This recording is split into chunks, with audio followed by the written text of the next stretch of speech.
하나님 말씀 보시겠습니다. 하나님 말씀은 로마서 1장 8절에서 16절까지 말씀인데 제목 있는 말씀 13절을 공독하겠습니다. 로마서 1장 본문은 8절에서 16절까지인데 제목 있는 말씀 13절 한 절을 공독합니다. 형제들아, 내가 여러 번 너희에게 가고자 한 것을 너희가 모르기를 원치 아니하노니 이런 너희 중에서도 다른 이방인 중에서와 같이 열매를 맺게 하려 함이로되 지금까지 길이 막혔도다. 오늘 제목의 말씀은 열매를 맺게 함이로되 하는 제목의 말씀으로 말씀을 나누겠습니다. 참 1년은 참 잠시죠.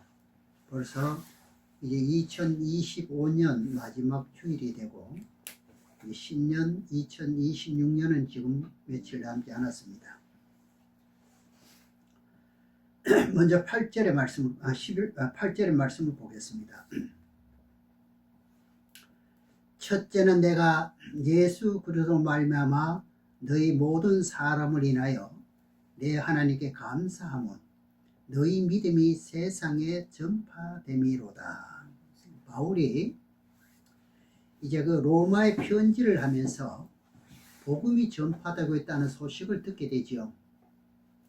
그래서 이 사도 바울이 이 로마에 가려는 목적을 이제 고백하기를 이미 복음이 전파된 곳에는 안 간다고 했는데 왜 가느냐? 그 목적을 아셔야 됩니다. 바울이 은사를 나눠주려고 복음이 전파되는 가운데 열매를 맺는 신앙이 되기 위한 목적이 있어서 가고자 한다는 거지요. 그냥 예수만 믿고 구원받는 것으로 끝나려는 것이 아니고 예수 믿고 구원받았으면 열매를 맺어야 한다는 결론 때문에 가고자 한다는 거지요. 그렇다면 여기서 예수 그리스도를 믿고 거듭 태어나서 중생한다고 했다고 해서 천국 가는 것이 아니라는 뜻이 분명히 여기서 밝혀주고 있습니다. 자, 그것을 제가 오늘 소개하고자 하는 것입니다.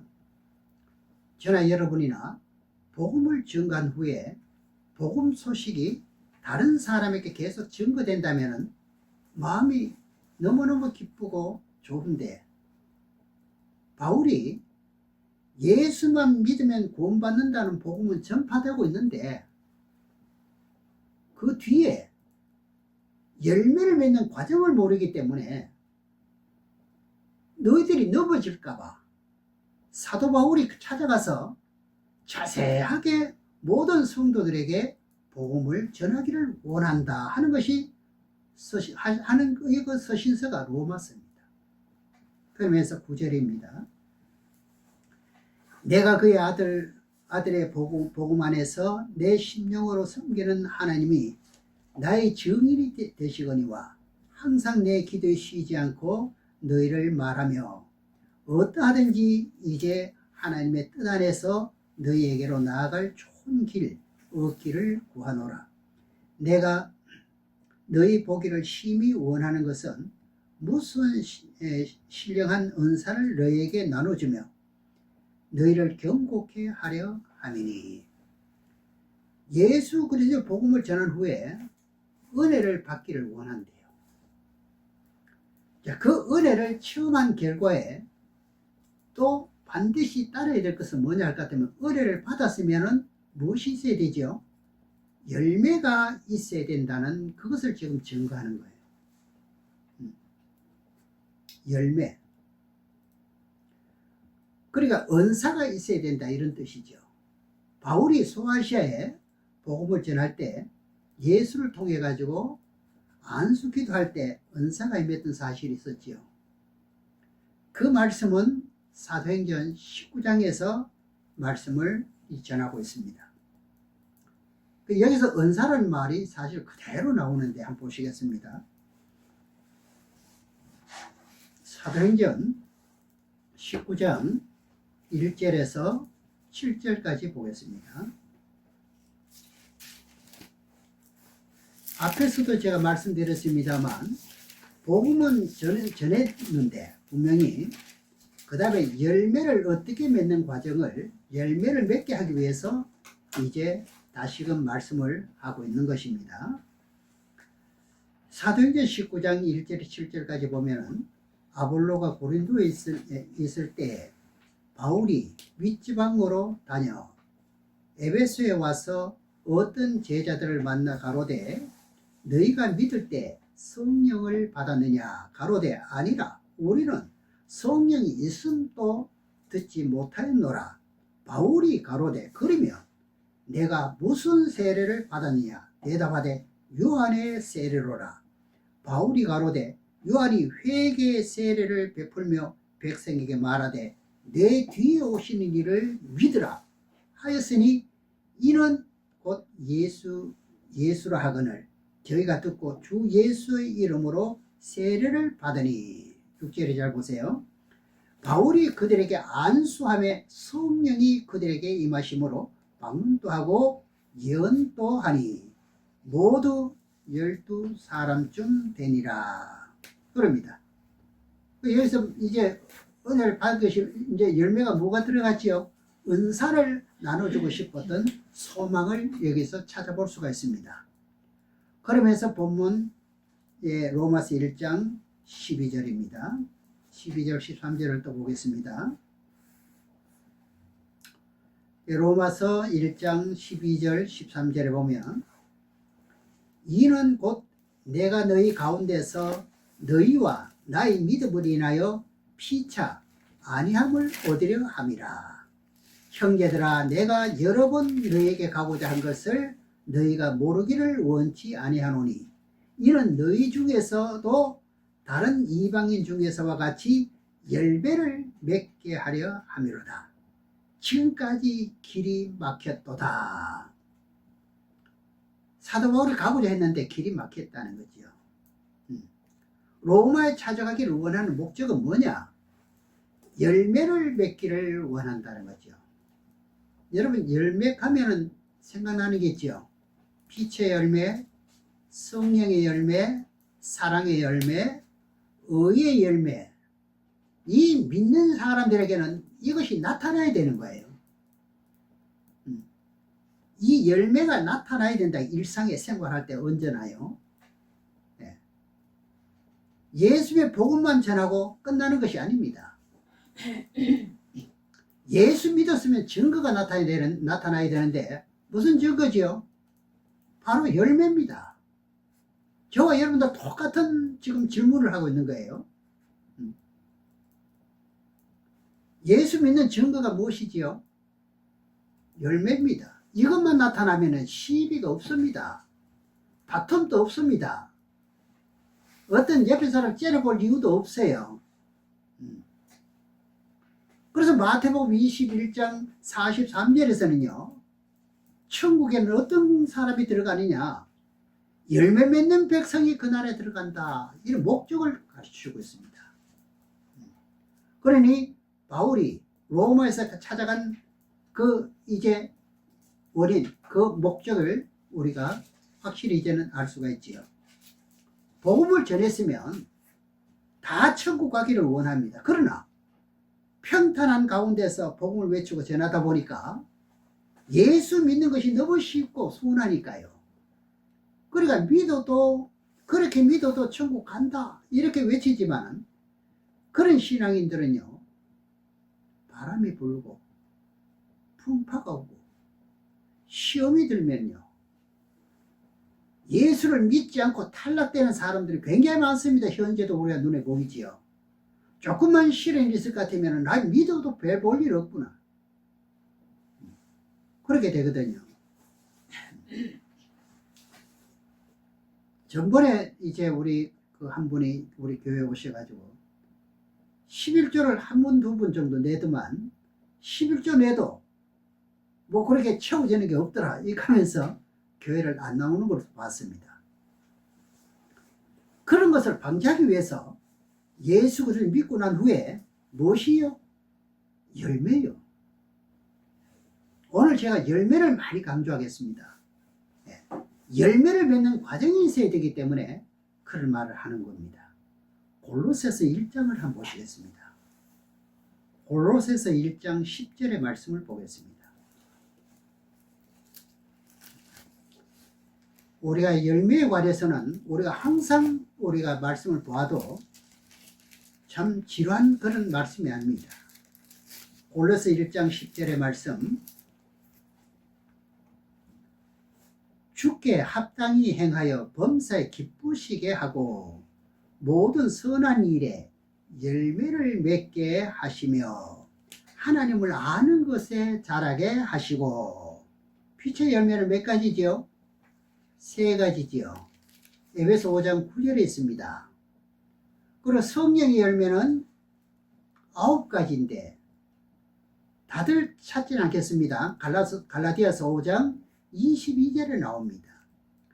그리고 사랑의 열매는 어디 있지요? 몇 가지지요? 15가지인데 고린전서 13장 4절 7절에 나오게 되지요. 또 의의 열매는 몇 가지지요? 3가지인데 이사야 32장 17절에 나오죠. 이런 열매를 맺기를 원한다는 거예요. 사도 바울이 얼마나 간절하죠. 복음이 증거되고 있기는 한데 그냥 믿기는 하는데 뭐가 없다는 거죠. 오늘날 말할 것 같으면 예수를 믿는데 어떻게 해요? 믿지 않은 사람이나 똑같은 성품을 나타내는 그 자체는 뭐가 없다는 이야기죠. 열매가 없다는 자체죠. 이방인들 믿지 않는 사람처럼 서로 다투고 싸울 것 같으면은 그건 믿는 사람의 그 열매 없다는 뜻이 맞잖아요. 나는 없습니다 하는 것을 보여주는 거지요. 결국 열매를 맺지 못하면 어떻게 되느냐? 찍어버리니까요. 불태워버리니까요. 그러니 복음이 전파됐다 할지라도 찍어버림을 당치 않기 위해서 말입니다. 그래서 사도 바울이 찾아가려고 했던 목적이 바로 여기 있다는 것을 아시기를 바랍니다. 성경 어디를 봐도요, 예수만 믿고 거듭평할 끝이 아닙니다. 그 다음에 뭐냐? 열매가 있어야 된다는 거죠. 요한복음 15장을 보겠습니다. 요한복음 15장 1절 2절을 보겠습니다. 요한복음 15장 1절 2절까지 보겠습니다. 오늘날 신앙인들이 대한민국이 변하게 될 것 같으면 무엇이 중요하냐? 교계가 변해야 될 것은 열매만 맺어지는 성도만 많으면 되는 거예요. 그러면 가정에서부터 이것이 계속 전파되어 나가는 거죠. 이걸 보고 성품이 바뀐다는 말을 하잖아요. 열매 맺은 사람은요, 성품이 바뀝니다. 열매를 맺지 못하면 대 그렇습니다. 어제 보나 오늘 보나 항상 그분과 대화해 볼 것 같으면 맨날 그렇습니다. 자, 요한복음 15장 1절 2절에 보면은 내가 참 포도나무요 내 아버지는 그 농부라. 물은 내게 있어 과실을 맺지 아니하는 가지는 아버지께서 이를 제해버리시고 무릇 과실을 맺는 가지는 더 과실을 맺게 하려 하여 이를 깨끗게 하시느니라. 과실을 맺지 못하면 구원받지 못한다는 뜻이잖아요. 그래, 열매가 없으면 구원받지 못한다는 뜻이 맞잖아요. 그래서 마태복음 7장 15절에 20절에 열매로 그를 안다는 거죠. 이걸 분별할 수 있다는 건 뭡니까? 어떤 사람과 대화를 몇 번만 나눠보면은 아, 저분이 열매가 어떻다는 걸 짐작하지요.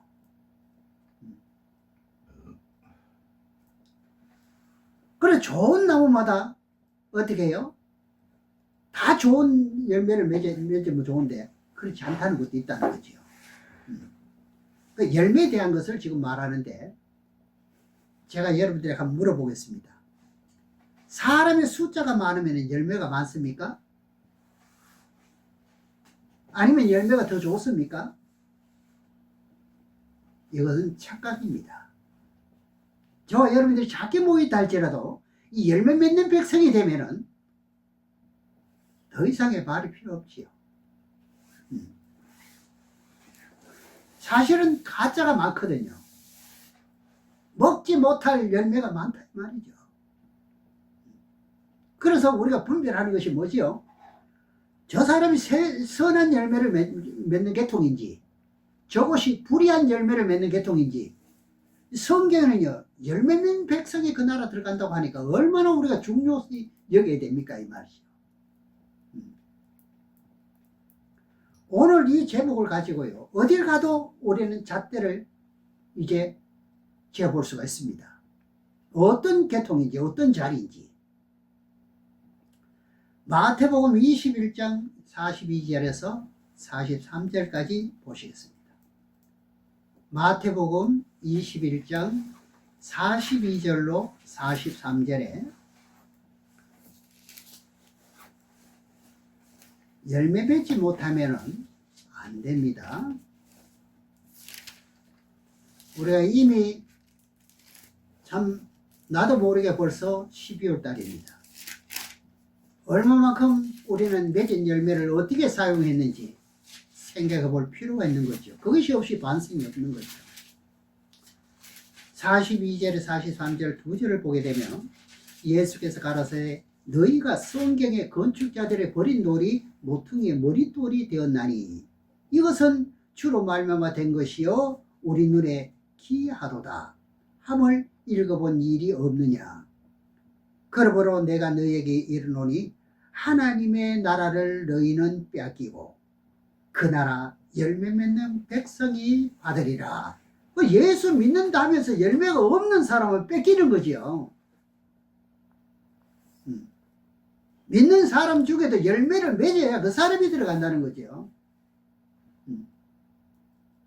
이것 때문에 사도 바울이요 로마에 직접 찾아가려고 했던 원인이 이것입니다.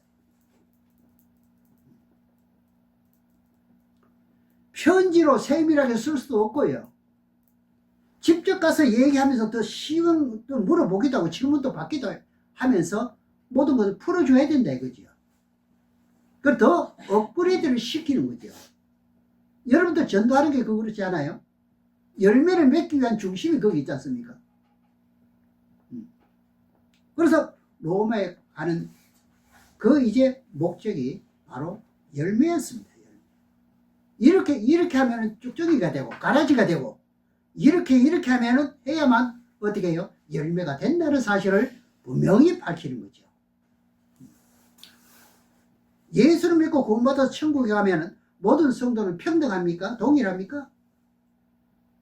아니잖아요. 그러면 열매대로 어떻게 됩니까? 달라지죠. 세상에도 어떻습니까? 문무백관의 자리도 앉은 사람이 있고요. 평민으로 평신도도 있습니다. 하늘나라에도요. 열매를 많이 맺은 백성이 온전한 사람이라고 말합니다. 하나님 원하신 대로 다 열매를 다 맺으면 어떻게 그게 온전히 되는 거죠. 100%가 되는 거죠. 100배가 되는 거죠. 예를 들어 가지고 씨 뿌리는 비유에서 씨가 좋은 땅에 떨어졌음에 혹 100배, 60배, 30배 열매를 맺었다는 거 아닙니까? 우리가 천국에 가면은 또 어떻게 되죠? 왕의 자리에 앉는 사람도 있고요. 또 장관의 자리에 앉는 사람도 있고요. 백성이 되는 사람도 있다 이 말입니다. 다른 욕심은 없어도 이 욕심은 가져야지요. 열매 욕심은 가져야지요. 그래서 성경에서 열매를 맺어야 하는 목적을 이렇게 지금 말씀하고 있는 거예요. 부활도 여러분 잘 아시잖아요. 부활도 열매 맺는 결과대로 부활되잖아요. 얼마만큼 많이 열매를 맺었냐에 따라 가지고 좋은 부활이 있다는 말입니다. 해와 같은 부활이 있다는 거지요. 어떤 사람은 달과 같은 부활이 된다는 이야기죠. 어떤 사람은 별의 영광의 부활이 된다는 거죠. 그게 고린도전서 15장 35절에서 49절에 여러분 뭐 꿰뚫어 보게 그냥 몇 장 몇 절이냐 물을 같으면 반반 나오지 않습니까? 그런 과정을 바울이 알고 있기 때문에 복음을 전파되면 예수 믿으면 구원받는다는 것은 아는데 그들에게 복음을 전하기 위한 목적은 열매였습니다. 열매. 한 번 성령 받고 한 번 세례를 받았다가 그게 다가 아니고 열매를 맺어야 된다. 열매를 맺는 것만큼 사람이 달라집니다. 본문 로마서 1장 14절을 보겠습니다.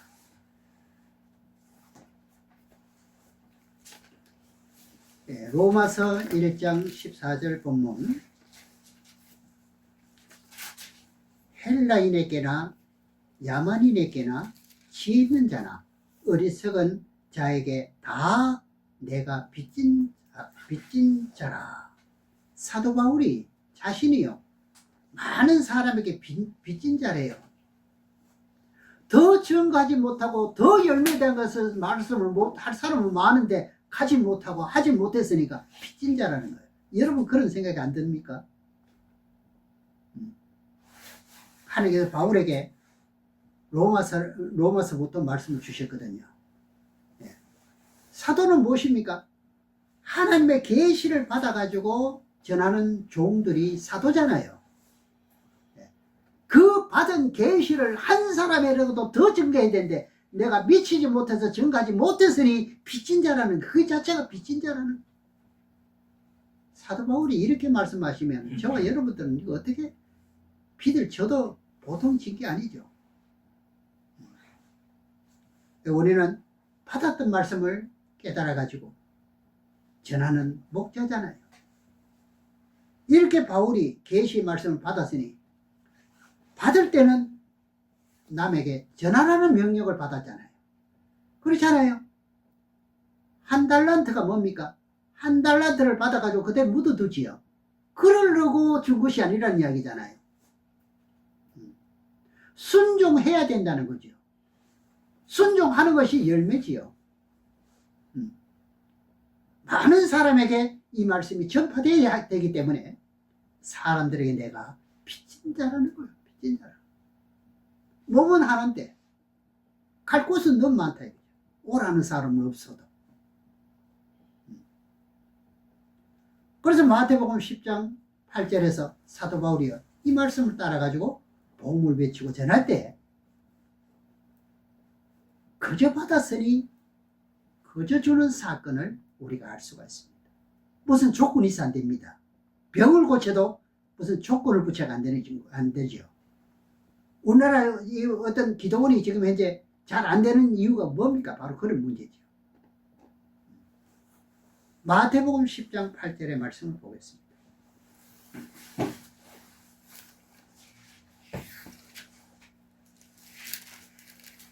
마태복음 10장 8절의 말씀을 봅니다.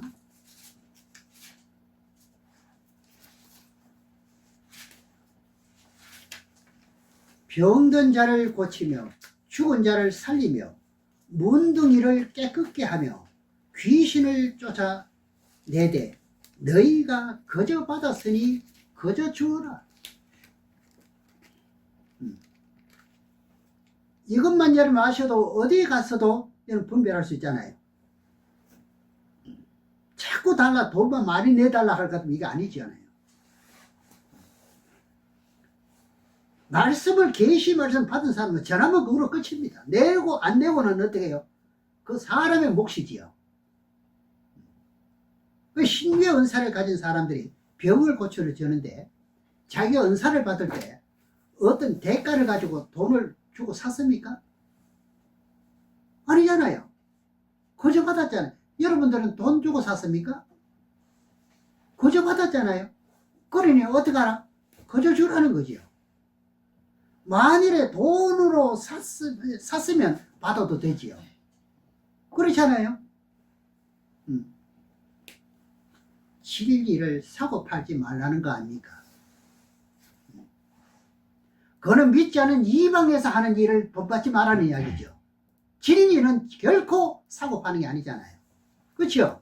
만약에 진리를 사고 판다면 이건 여러분들이 이것이 이 자리가 열매 맺는 자리냐 아니냐는 분별이 된다 이 말이죠. 제가 이렇게 말씀밖에 드릴 수가 없네요. 그렇게 해야만 주어진 사명을 감당한다, 그런 뜻입니다. 본문 15절입니다. 본문 15절, 16절 두 절을 보겠습니다. 그러므로 나는 할 수 있는 대로 로마에 있는 너희에게도 복음이 전파되기를 원하노라. 내가 복음을 부끄러워하지 아니하노니 이 복음은 모든 믿는 자에게 구원을 주시는 하나님의 능력이 됨이라. 첫째는 유대인에게요, 또한 헬라인에게로다. 유대인은 믿는 자를 말하고, 헬라인은요, 이방인에게 전하기 위해서 빚진 자라는 겁니다. 그런데 복음을 전하는데 있어가지고 부끄러움이 전혀 없다는 거예요. 너무 당당하잖아요. 누구에게 받았기 때문에? 계시를 하나님께 받았기 때문에요. 그러니 넘보기는 미쳐서 소리를 해도 당당하다는 뜻이죠. 이 복음은 모든 믿는 자를 구원시키는 하나님의 능력이라는 거죠. 믿지 못해서 이 능력을 못 받는 것이고 못 믿는 것이죠. 고린도전서 1장 18절에 잘 말씀해 놓고 있습니다. 고린도전서 1장 18절에 보면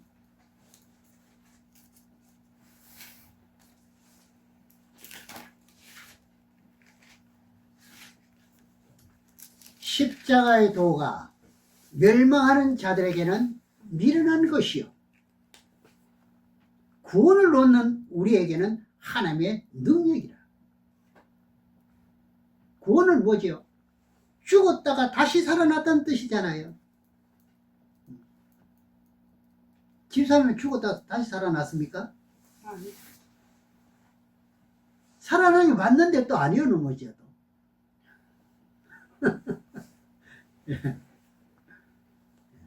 의인이라는 것은 죄인이 예수 믿게 되므로 죄가 없어짐으로 뭐가 되죠? 의인이 되잖아요. 그렇죠? 네. 십자가의 도가 뭐라는 거죠? 멸망하는 자들에게는 아주 미련하게 보인대요. 이 바쁜 시대에 어떻게 교회 가느냐 이거죠. 쉽게 말하면. 예. 아주 미련하게 본다는 이야기죠. 예수 믿는 사람은, 바르게 믿는 사람이라면요, 이렇게 믿어야 부활된다는 거예요. 그렇게 말하는 사람은 가장 쉽다는 말을 하는 거죠. 그런데도 하나님 믿는 사람은 그것이 능력이 되고 그거로 말미암아 부활이 된다는 거죠. 멸망받은 자들에게는 그것이 미련하게 보인다. 우리 믿는 사람에게는 하나님의 능력입니다. 예수님이 부활의 첫 열매로 부활한 후에 많은 사람이 부활된 적이 있잖아요. 마태복음 27장을 보겠습니다. 마태복음 27장 50절에서 53절을 보겠습니다.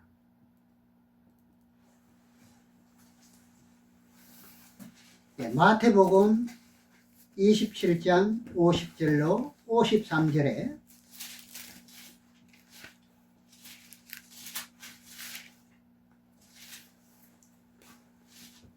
예수께서 다시 크게 소리 지르시고 영원히 떠나시다.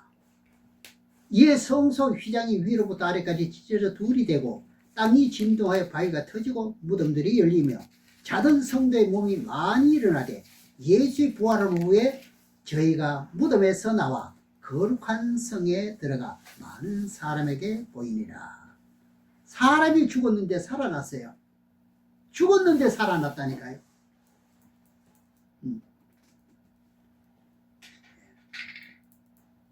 미련한 사람이라는 것은 세상에 아무리 유명한 그 칭호를 받으면서 노벨상을 최고로 신다면 받았는데 그 사람들보다 어떻게 해요?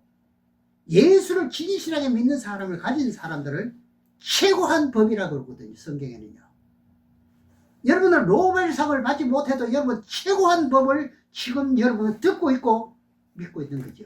그게 능력이라는 거죠. 그게. 노벨상을 타는 사람들을 오늘 핍박하는 게 아니고 그 가운데 미련한 사람들이 천국과 지옥을 압니까?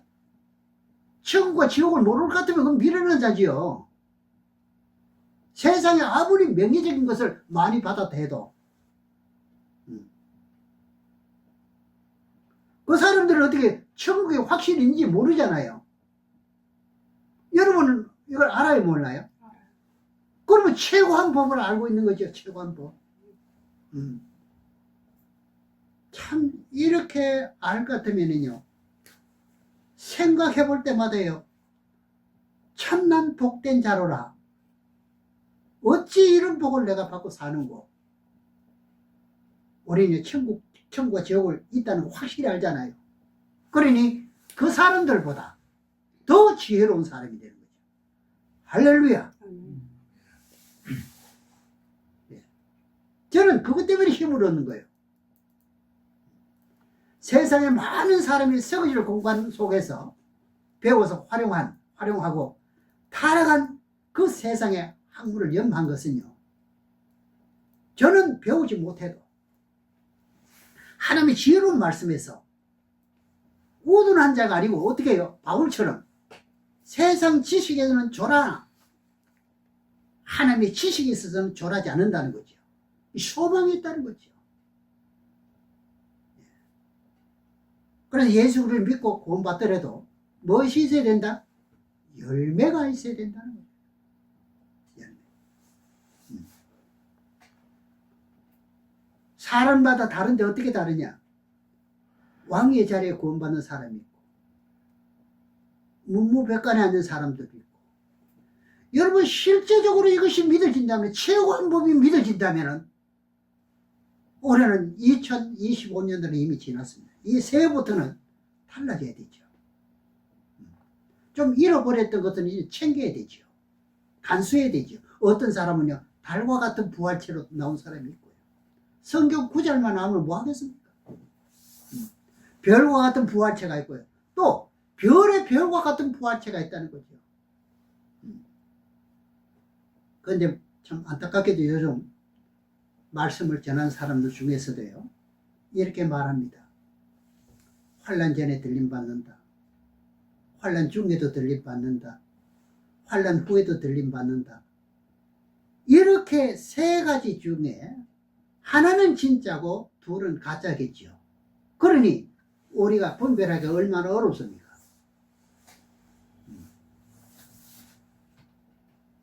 나는 그런 사람들에게 묻고 싶은 것이, 예수 믿고 구원받아가지고 새로운 피조물이 됐으면 먹고 마시며 살아가는 동안에 삶 속에서 어떻게 해요? 죄를 가지고도 천국에 갈 수 있다는 뜻인가요? 그렇죠. 그 사람도 그렇잖아요.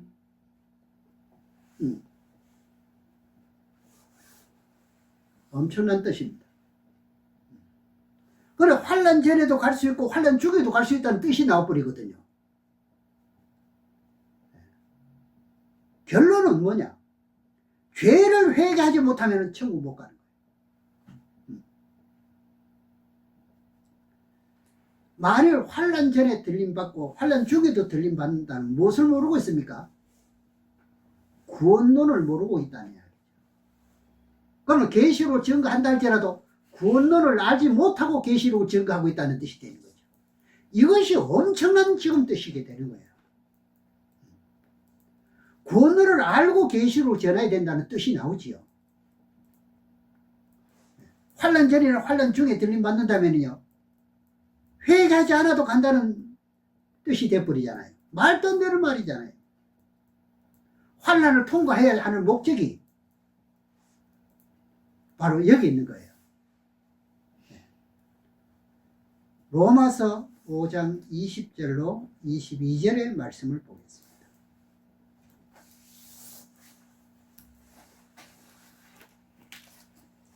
로마서 5장 20절로 21절에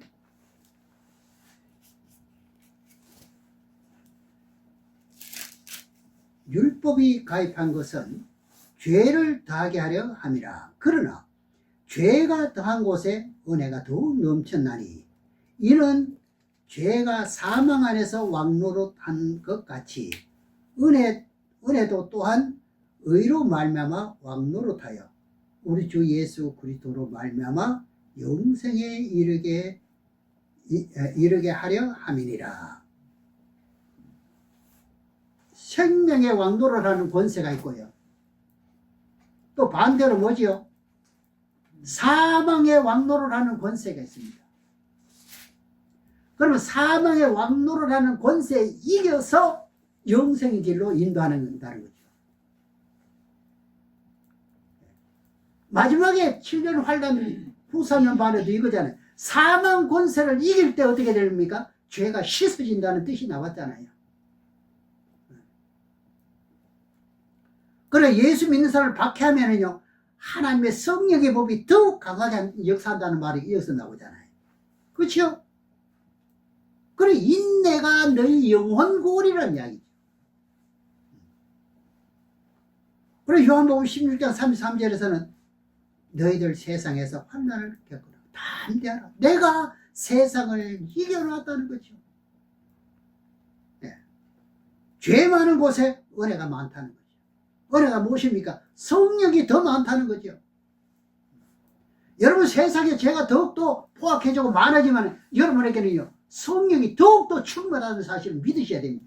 그래야 벌써 힘을 얻지요.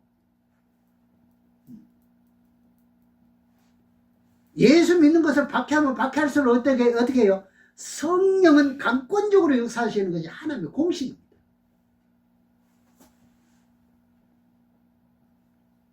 계시록 22장 18절을 그 말씀 이제 찾지 않겠습니다. 하나님의 말씀 외에 다른 것을 더하면요 뭐 한다 그랬죠? 재앙을 그들에게 더한다 그랬죠. 얼마나 무서운 말입니까? 진리의 말씀을 어떻게 해요? 빼어버리면 생명나무에서 재버린다 이야기. 믿어도 알고 믿어야 되고요.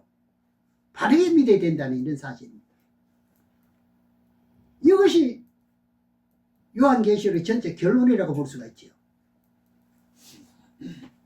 그 말씀을 바르게 알고 외치는 종이 돼야 된다. 저와 여러분이 돼야 된다 이 말입니다. 그래야 하나님의 신의 강권적으로 역사함을 받는다 이거죠. 그러니까 환난 전에 들림 받는다 할까 하면 저 양반은 구원관이 막혔구나. 이제 분별이 돼야 안 돼요. 환난 중에 들림 받는다. 예수 믿고 구원받는 방법을 모르는구나. 딱 여러분들이 이걸 아셔야 되죠. 죽음을 보지 않고 변화받아 들림을 받으려면 뭐 어떻게 해요? 흠과 티가 없어야 된다는 사실이에요.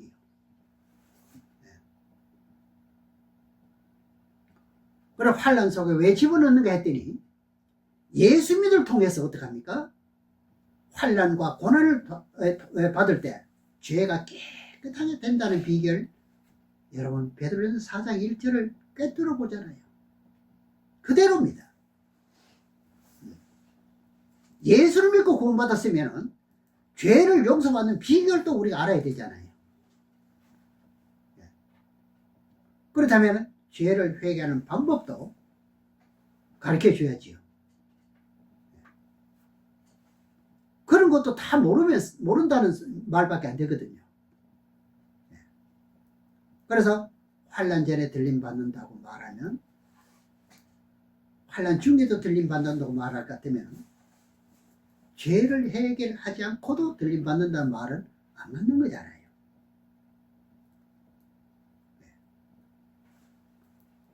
그래서 여러분은 지혜로운 사람이 되어야 됩니다. 누가복음 21장 15절에 예수님이 변박할 수 없는 구제와 지혜신을 준다 그랬잖아요. 여러분 뭘 받아야 돼요? 누가복음 21장 15절의 말씀 받아야 되죠.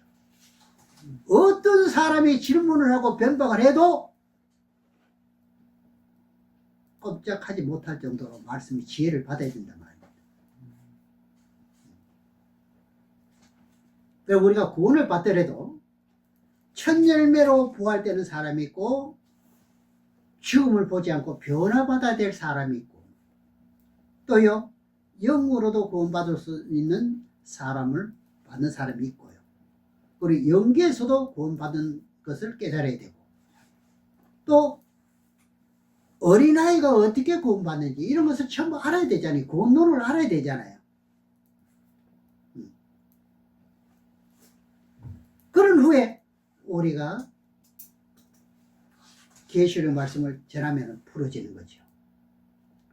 지구의 종말을 전하는 예언서, 이것은요 하나로든지 빠뜨리면 안 된다는 거죠. 빼먹으면 안 된다는 거죠. 실수가 있으면 안 된다는, 그만큼 문제가 있는데, 어떤 문제는 생명을 죽이느냐 살리느냐 문제예요. 여러분 성경을 어떻게 보는지 모르지만 이 성경은요 생명을 죽이느냐 살리느냐 문제예요. 아마 목사님들은 지금 이 시간에 다 그렇게 외칠 거예요. 목숨 걸고 외친다는 게 바로 거기에 아마 초점을 두고 말할 겁니다. 저도 마찬가지고요. 왜? 제 입으로 잘못 증거할 것 같으면 잘못 들은 그걸 인해 가지고 신약에 병이 들게 되니까요. 그래서 어떤 단체는 사람을 기쁘게 하는 종이 있어요. 그런 종이 아니라 누굴 기쁘게 해야 된다고요? 하나님을 기쁘게 하는 종이 돼야 된다는 거예요. 내가 사람을 기쁘게 하라, 하나님을 기쁘게 하라. 내가 사람을 기쁘게 했다면 그리스도의 종이 아니라 갈라디아서 1장 10절에 나오죠. 그래서 저나 여러분이나 누구를 기쁘게 하는 사명을 부여받았습니까? 하나님을 기쁘게 해드리기 위한 종으로, 그리스도의 종으로 부름을 받았습니다. 그래서 하나님을 기쁘게 하는 그런 진실한 종이 되시기를 주님의 이름으로 축원합니다. 기도하겠습니다.